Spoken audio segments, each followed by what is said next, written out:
Hi everyone, Leon LaRosa here. I've been very fortunate to play some fantastic DJ gigs in London and the South East over the past few years.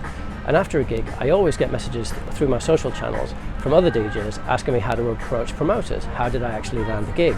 I thought it might be helpful to hear it straight from the horse's mouth. So following appearing at Box Park in Shoreditch last Saturday night, I sat down with Let There Be House resident and label head at their sister label In It Together Records, Jas P, and asked him exactly that question. Here's what happened.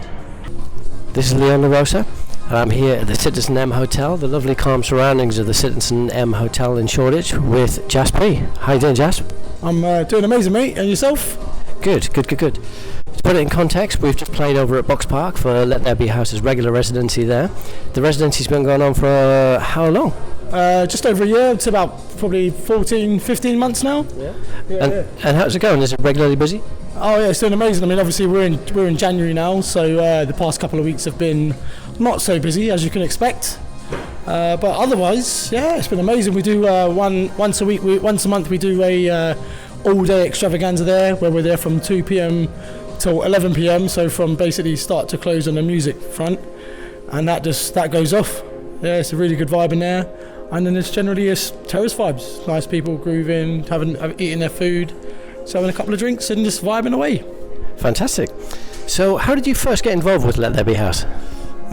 So basically, I used to listen to the podcast first and foremost. That's how it all started, from Glenn's podcast. And then they announced that they were going to do a party in London, right here in Shoreditch at McQueen.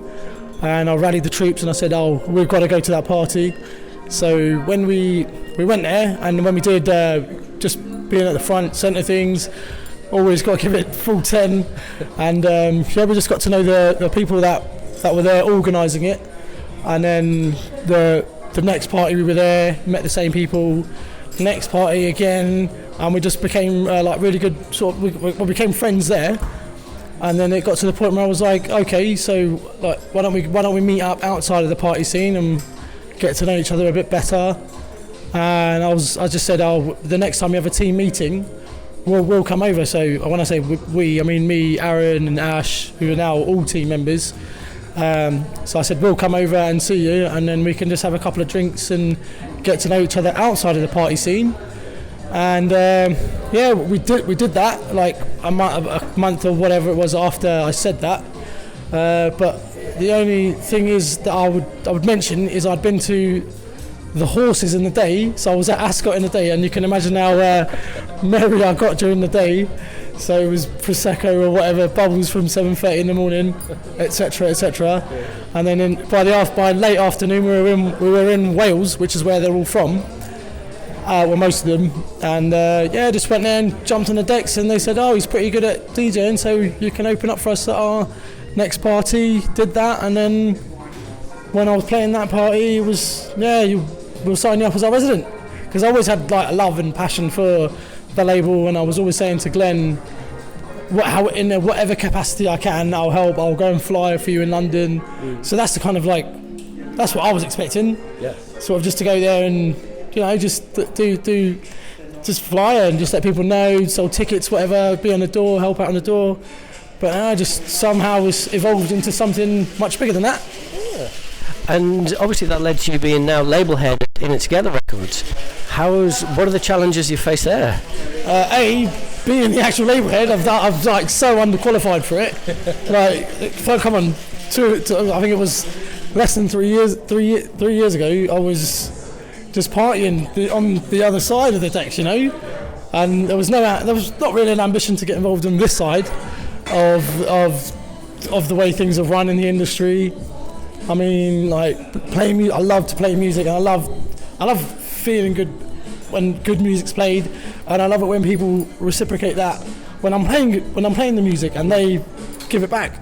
So I didn't know that I was going to love that, and then that's just evolved because of sort of the beats that I lay out and the knowledge that I have.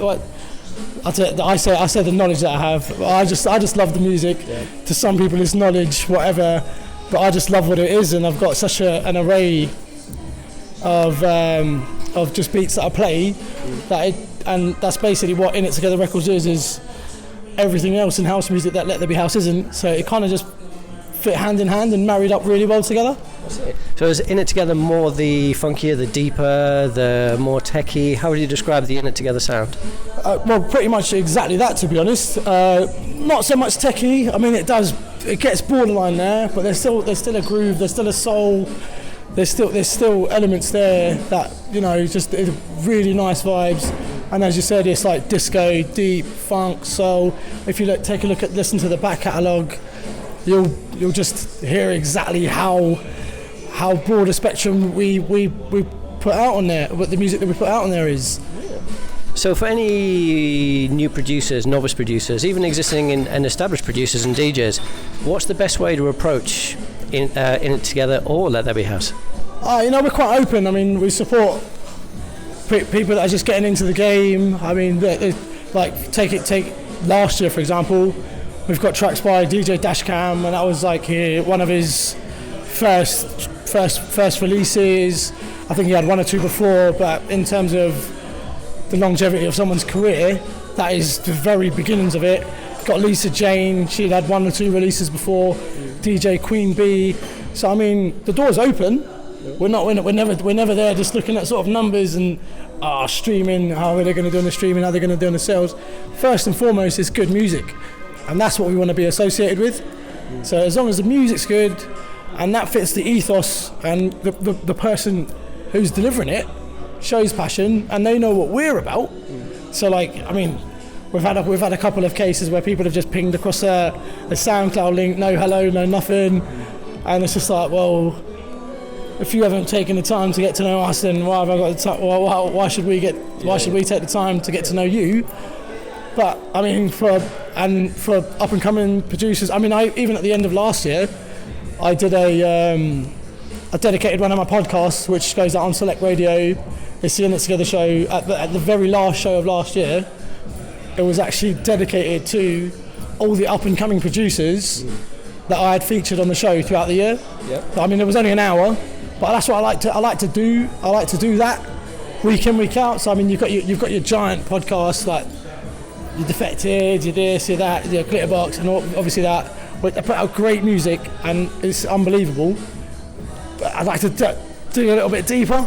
Yep. Find the gems and find the people. Like if me and you, like you want one of your tracks, I play that a lot. It's a mashup, and it just goes down well. So I mean, props to you. You make a good tune. I should qualify at this point by saying that there was no talent involved in making that record at all. It was just a lucky accident. And also, no money has exchanged yet. That's me saying that. I doubt there ever will.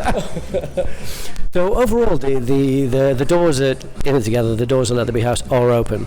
So people who want to work with you should come to the parties, come and say hi, come and meet you. Oh, for sure, yeah. There's no substitute for having a conversation with someone and being like, yo, this is who I am. And I'm a very big believer in energies and just like auras and just not selling yourself, just experience someone being their genuine self. And if it fits and they're actually being true, then why shouldn't they have get a foot in the door anywhere? And why shouldn't we help them? I mean, the pie's big enough, man. Yeah. Everybody can have a slice, and everybody can have a bite of the pie, man. Yeah. And that's what I firmly believe, that nobody should be shutting the door on anyone. And if you come and personally deliver it, then of course you should have a chance, for sure. Like it's exactly how I got involved. So. Yeah, I'm not here to shut anyone out. No, that's exactly how I got involved. I was introduced to Aaron by a mutual friend and got to know you guys, came to the parties, and I've been very fortunate to play for you guys a number of times now, which I enjoy every single time. So thank you very much. No problem, man. Thank you very much for thinking us worthy for you to come down and say hello and want to play for us, you know? So it works both ways. You say thank you to us, and then we say thank you to all the people that play for us as well, you know? Yeah. Well, that's it. Thanks very much, Jas. It's been great to talk to you here at the lovely, beautiful and relatively quiet Citizen M Hotel. It was cracking to play at Box Park tonight. I think we did really well there. I think we went off quite a bit. Yeah, we done well. It's early doors, so we'd literally just warming it up for everyone else, and then Santero came on afterwards and he just smashed it, obviously. Absolutely. Well, thanks very much for that, and good night. Peace.